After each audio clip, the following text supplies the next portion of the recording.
अस्सलामुअलैकुम। उम्मीद है सब खैरियत से होंगे। मैं हूं आपका दोस्त मोहम्मद बिलाल। आज मैं आप लोगों को एमएस एक्सेल का वीलुकअप का बताऊंगा। वीलुकअप को इफ़ के साथ कैसे इस्तेमाल किया जाता है ये समझाने की कोशिश करूंगा या फिर खुद ही सीखने की कोशिश करूंगा। तो जिस तरह देखिए हमारे पास कुछ एक टेबल बना हुआ है जिसमें सेलर नेम है, प्रोडक्ट आईडी है, क्वांटिटी सोल्ड है। ठीक है। आगे मैं ये चाहता हूँ कि यहाँ पर तो मैंने छोटा सा टेबल लिया हुआ है। अगर आप किसी फॉर्म में काम करते हैं, किसी प्राइवेट सेक्टर में काम करते हैं, वहाँ अगर हज़ारों की तादाद में डाटा होता है, एंट्रीज़ होती हैं, तो फिर उसी में से डाटा अगर वी लुकअप के थ्रू फाइंड करना है, अगर आपके पास आईडी नेम है उससे आप सर्च कर सकते हैं। अदरवाइज़ अगर आप नाम से सर्च करना चाहें, अगर आप किसी और यानी कि कंडीशन के तहत फाइंड करना चाहें तो कर सकते हैं। तो वी लुकअप प्लस इफ़ का फंक्शन इस्तेमाल करके आप डाटा फाइंड कर सकते हैं। ठीक है।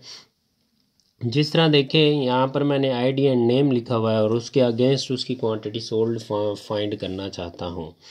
अगर मैं नाम लिखूं उसके अगेंस्ट उसकी क्वांटिटी सोल्ड आ जाए, अगर मैं आईडी लिखूं जो भी यहाँ पर मौजूद है, जो टेबल में, शर्त ये है कि डाटा टेबल में मौजूद होना ज़रूरी है। जो हम टेबल एरे सेलेक्ट करते हैं उसमें डाटा होना ज़रूरी है।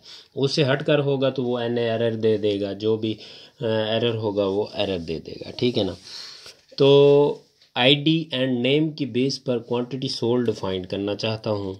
तो उसके लिए मैं इफ़ का फार्मूला पहले लगाऊंगा। हाँ, अगर मैं आईडी में कोई नंबर वगैरह हैं तो उससे फाइंड करना चाहता हूँ। अदरवाइज़ अगर टेक्स्ट लिखूँ यानी कि नेम, तो उसके लिए कौन इस इफ़ के साथ कौन सा फंक्शन यूज़ किया जाता है, वो है इज़ टेक्स्ट।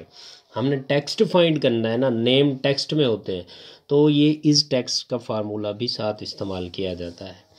इफ़ में ये बताता है कि अगर इस आपकी जो आपने जो क्राइटेरिया सेट किया हुआ है उस वो अगर क्राइटेरिया कंडीशंस को मीट कर जाता है तो वैल्यू, अगर वैल्यू ट्रू आ जाए तो क्या रिज़ल्ट है, अगर फॉल्स आ जाए तो क्या रिज़ल्ट है। ठीक है। यहाँ पर हम V lookup plus if plus is text यानी कि ये सारे एक ही साथ फार्मूला लगा रहे हैं या लगाते हैं और इससे हम रिज़ल्ट फाइंड करते हैं। इक्वल टू इफ़ लिखा, ब्रैकेट स्टार्ट की, फिर उसके बाद हमने टेक्स्ट फाइंड करना है ना। लॉजिकल टेस्ट में हम टेक्स्ट फाइंड करना है। मेन चीज़, यूनिक चीज़ तो यही है ना, टेक्स्ट साथ। वैसे आईडी से तो सर्च कर लेते हैं लेकिन यूनिक है वो है टेक्स्ट। उसके लिए हम इस टेक्स्ट यहाँ पर फार्मूला लगा देते हैं इज़ टेक्स्ट। ब्रैकेट स्टार्ट की, हम वो सेल सेलेक्ट करेंगे जहाँ पर हमने टेक्स्ट लिखना है। जिस तरह लुकअप वैल्यू होती है वहाँ पर उसको सेल को सिलेक्ट करेंगे, फिर कॉमा लगाएंगे। उसके बाद हमारा जो है ना फार्मूला इफ़ का ऑप्शन, इफ़ का ओपन हो जाएगा। अगर ये वाला इज़ टेक्स्ट हमारी कंडीशन को मीट कर जाए तो क्या आ जाना चाहिए, वैल्यू इफ़ ट्रू हो तो उसके लिए हम वी लुकअप इस्तेमाल करते हैं। ठीक है। वी लुकअप लगाते हैं, फिर वी लुकअप वैल्यू के लिए हम उस सेल को सिलेक्ट करते हैं, कॉमा लगाते हैं। कॉमा लगाने के बाद टेबल एरे हमारा जो है ना यहाँ नाम से स्टार्ट हो रहा है, हम उस पूरे टेबल को सिलेक्ट करेंगे। इसको कर देंगे F4 से फ्रीज, कॉमा लगाएंगे। कॉलम इंडेक्स नंबर, हमने थर्ड नंबर कॉलम नंबर से हमने डाटा फाइंड करना है तो 3 लिखेंगे, कॉमा लगाएंगे। फिर एग्जैक्ट मैच के लिए 0, फिर ब्रैकेट क्लोज कर देंगे। ब्रैकेट क्लोज करने के बाद यहाँ पर अब दोबारा हमारा कॉमा लगाने के बाद इफ़ वाला फंक्शन जो है ना वो अपेयर हो जाएगा, वैल्यू इफ़ फॉल्स। तो उसके लिए हम जो है ना, अगर ये इस टेक्स्ट इसके साथ मीट करता है तो रिज़ल्ट आ गया। अगर कोई और यानी कि हमने नेम से तो सर्च कर लिया, अगर हम कोई नेम से अगर हम आईडी लिखें तो क्या आ जाए, तो उसके लिए हम दोबारा वी लुकअप यूज़ करते हैं। वी लुकअप के लिए फिर कॉमा, वी लुकअप वैल्यू वही होगी। टेबल अगर हमने यहाँ पर देखिएगा, टेबल एरे में हमने पूरा इस टेक्स्ट यानी कि सेलर नेम से ही उसको सिलेक्ट कर लिया तो रिज़ल्ट हमारा जो है ना वो फाइंड नहीं होगा, ये गलत हो जाएगा। हमने table if value if false के लिए हमने आईडी को रखा हुआ है। ठीक है ना। तो अब हमारा जो टेबल एरे होगा वो आईडी से स्टार्ट होगा और क्वांटिटी सोल्ड पर एंड होगा, नेम से नहीं होगा। आईडी से स्टार्ट होकर के क्वांटिटी सोल्ड पर एंड होगा, इसको कर देंगे फ्रीज। उसके बाद यहाँ पर कॉलम इंडेक्स नंबर भी 3 नहीं आएगा, जिस तरह लास्ट हमने 3 लिखा था, यहाँ पर हमारा आएगा 2, क्योंकि टेबल हमारा स्टार्ट हो रहा है प्रोडक्ट आईडी से और क्वांटिटी सोल्ड है जो दूसरा कॉलम है।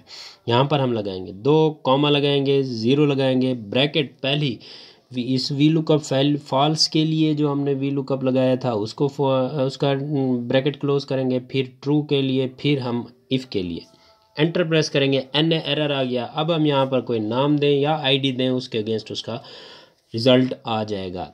यहाँ पर मैंने लिखा है फैज़, ठीक है ना, फैज़ लिखता हूँ, क्वांटिटी सोल्ड नहीं आता।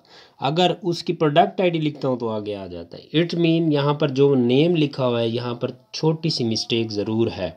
वो क्या है, या तो कोई एक्स्ट्रा स्पेस आई हुई है या नेम उस अगेंस्ट के नेम एग्जैक्ट हम नहीं लिख रहे। मुझे ऐसा लग रहा है कि यहाँ पर स्पेस है, स्पेस को रिमूव करने से उसका जो है ना क्वांटिटी सोल्ड आ गए। अब हम यहाँ पर जो कोई भी दूसरा नेम लिखेंगे, टेबल में मौजूद नेम लिखेंगे या उसकी आईडी लिखेंगे, उसके अगेंस्ट उसका रिज़ल्ट आ जाएगा। उम्मीद करता हूँ ये वीडियो और V lookup if is text आपको ये वीडियो पूरी देखने के बाद थोड़ी बहुत समझ आई होगी।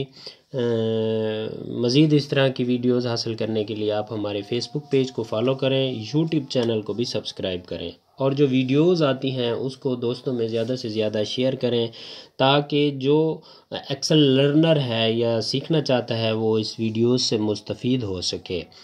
शुक्रिया।